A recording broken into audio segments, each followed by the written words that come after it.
반갑습니다. BH 주주 여러분들. 일단 외형 성장이 2분기 실적을 통해서 두드러지게 나타났습니다. 그에 따라서 상승 전환할 것은 불보듯 뻔한 일이 아니었나 생각이 듭니다.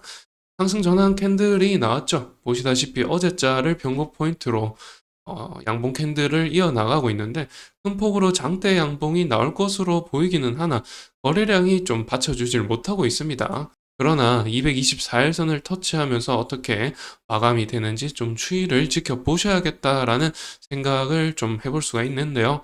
여하튼 간에 오늘 장 마감까지 좀 추이를 지켜본 다음에 좀 확신할 수 있지 않을까 생각이 들고 224일선을 터치하면서 좀 뚫고 상승 돌파해 줬으면 좋겠네요.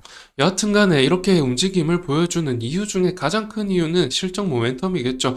보시다시피 매출액이 56% 전분기에 비해서 성장해줬고 전년 동기 대비해서도 53% 성장해주면서 매출액 부분만 보더라도 4,684억 원 달성을 하면서 누계 실적은 7,673억을 달성을 했습니다.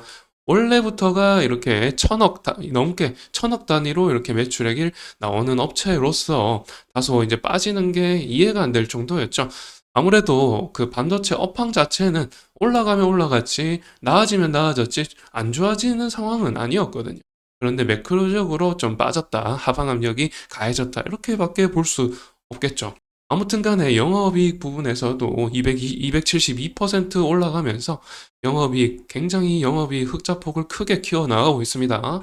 자, 그래서 파이프라인으로 보시게 되면 매출액이 거의 어, 많이 성장했죠. 여기서 지금 2분기 실적이 반영이 아직 되지를 않았는데, 영업이익을 보시다시피, 지금 초록색 파이프라인이 영업이익입니다. 영업이익 파이프라인을 보시다시피, 2분기에 313억으로 집계 되면서 엄청나게 지금 파이프라인이 올라갔다라는 것을 확인할 수가 있고요. 그리고 BHA 특성상 이제 애플향 매출액이 많은 업체죠. 그렇다 보니 3분기, 4분기에 매출액이 많이 인식이 되는 업체입니다. 그런데 2분기부터 벌써부터 이렇게 매출액 폭을 크게 키워 놓으면서 영업이익도 크게 올라가면서 당기순이익도 크게 올라가고 당기순이익 부분에서는 좀 컨센 자체가 크게 오르지는 못했지만 여하튼 간에 영업이익 흑자폭을 크게 키웠다는 게 확인이 되면서 아무래도 이제 FACF 잉여 자본 현금 흐름 자체가 좀 나아질 것으로 보이죠. 그게 올라가면은 아무래도 외국인 입장에서는 중요 지표로서 FCF를 보고 있는데 이 FCF가 올라갈 것으로 보이죠. 영업 현금 흐름은 영업 이익이 이렇게 늘어나게 되면 같이 올라가는 경향이 있기 때문에 아무래도 FCF가 올라갈 것으로 보이고 그에 따라서 외국인 투자 유입이 좀 크게 나올 가능성이 높습니다. 여하튼간에 단기순이 계속해서 흑자를 유지해주면은 재무 현황은 안정성 면은 걱정할 필요 없겠죠.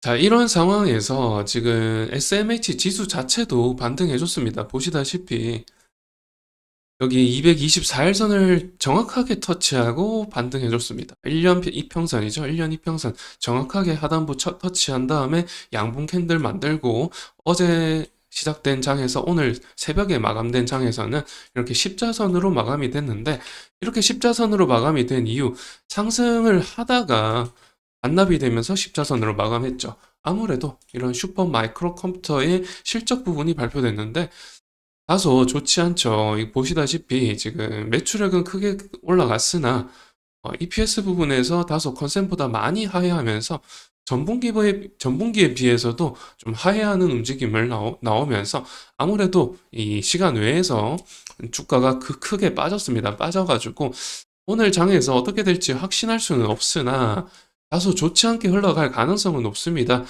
그런데 슈마컴이 이렇게 실적이 좋지 않게 나오면서 매출액은 올라갔으니까 아무래도 AI 수요가 확인되었다. 이게 좀 나타났죠. 데이터 센터향으로 공급하는 업체다 보니 데이터 센터용으로 슈퍼컴퓨터를 공급하는 업체죠.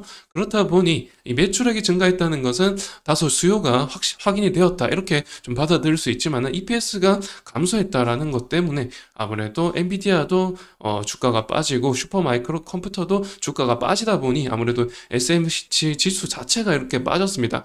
그런데 시간 외에서도 마이너스 보여주고 있기 때문에 다소 좋지 않게 흘러갈 가능성은 높지만은 여하튼 간에 올라갈지 내려갈지 그 매수세와 매도세가 강하게 대립하는 흔적이죠, 십자선은. 그래서 다음 날에 좀 큰 모멘텀으로 올라가거나 내려가거나 이런 움직임을 보여주는데 다소 음봉 캔들로 좀 시작될 것 같습니다. 개파락으로 시작할 것 같은데 어떻게 흘러갈지 좀 추이를 지켜봐야겠습니다. 봐야겠는데 여하튼 간에 224일선을 터치하고 올라간 만큼 좀 저는 상승 전환으로 좀 무게를 두고 보고 있습니다. 어떻게 될지 좀 추이를 지켜봐야겠죠. 왜 이렇게 긍정적으로 보고 있냐? 보시면은 지금 어제자의 매우 공포 지수를 9.77로 찍으면서 매우 공포 구간을 최저점으로 해가지고 다소 상승 반전되어가지고 이제 공포 단계로 올라와 있는 상황이죠. 9.7에서 25까지 올라와 있고요.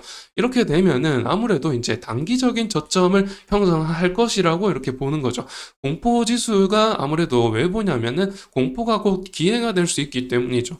그래서 저점으로 인식할 수 있는 근거로서 한번 볼 수가 있는 지표고요. 이 풋앤콜 지수, 그러니까 풋이 많을수록 1 위에 있고요. 콜이 많을수록 1 밑에 있습니다. 콜이 많을수록 매수세가 강한 거죠. 그러니까 1 밑에 있을수록 매수세가 강하고 1에 가까운 1 밑에 0.9에서 1 사이에 있을수록 아무래도 좀 저점이 아닌가 이렇게 좀 받아들이는 지표죠.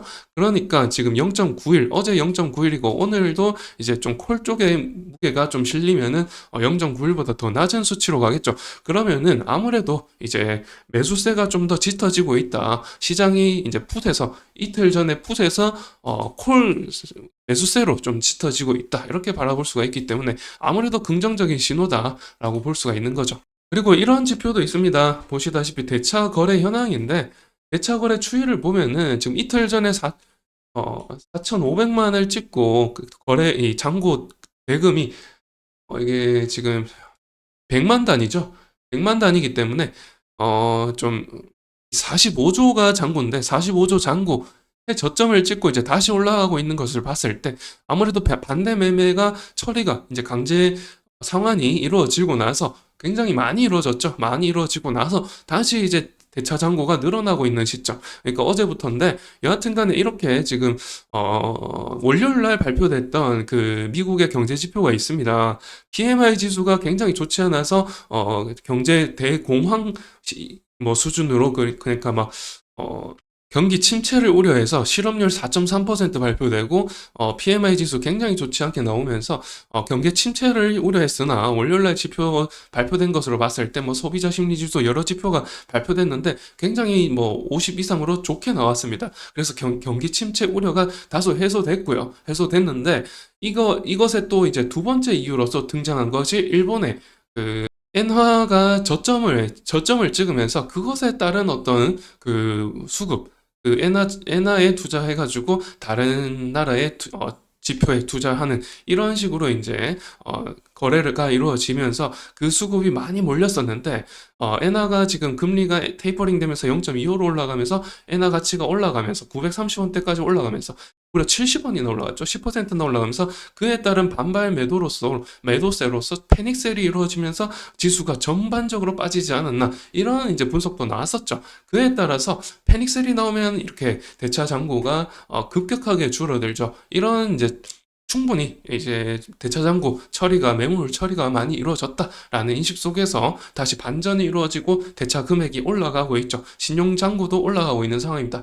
그에 따라서 이제 이런 글로벌적인 반도체 지수라든지 나스닥 지수라든지 이런 게 지금 반전해서 올라오고 있는 것이 아닌가라는 말씀을 드리는 거죠. 여하튼 간에 이런 속에서 코스피 지수도 다소 상승 전환해가지고 2.37% 올라가고 있는 상황입니다. 전기전자 부분도 지금 2.9%로 올라가고 있고요. 여하튼 간에 이런 흐름을 보여주고 있는 게 다소 이제 긍정적으로 바라보는 것이고 코스피는 사실 경제 지표가 어떻게 되든 뭐 페닉셀이 오든 사실 좀 상관이 없습니다. 코스피 자체는 우상향해 왔고요. 코스닥이 문제죠. 코스닥은 항상 그 코스닥 박스 안에서 머물러 있었고 그게 이제 보시면 알 겁니다. 코스피를 월봉으로 보시고 코스닥을 월봉으로 봤을 때 IMF라든지 코로나라든지 뭐 리만 브라더스 사태라든지 그런 사태들을 겪고 왔을 때 1999년도, 2008년도 2019년도 이후로 어떻게 됐는지 보시면은 코스피는 우상향입니다. 그거 뭐 사태가 뭐 그런 사태가 있든 없든 우상향이었어요. 그렇는데 코스닥이 문제죠. 코스닥이 문제였고 여하튼 간에 지금 코스피 종목으로서 BH는 코스피 종목입니다. 여하튼 코스피는 좋은 흐름으로 계속해서 움직였었고 그런 이제 터닝 포인트가 여하튼 글로벌적인 어떤 하방 압력이 다소 진전되면서 좀 전환 포인트가 만들어진 것으로 보이고요. 하여튼 간에 상승 전환형 양봉 캔들이 나와주고 있고 이런 움직임이 계속해서 전환될 것인지 좀 추이를 계속해서 이제 지수적으로 보셔야 되겠지만은 여하튼 실적 모멘텀이 다소 반영되면서 상승할 가능성이 높죠. 실적이 굉장히 잘 나왔기 때문에 상승 전환할 가능성이 높기 때문에 그런 부분들을 또 고려해가지고 안전하게 투자하시길 바라면서 여하튼 이번 영상을 마치도록 하겠습니다. 다음 영상에서 새로운 이슈 가지고 찾아뵙도록 할 테니까요. 영상이 좋으셨다면 좋아요와 구독 부탁드리겠습니다. 감사합니다.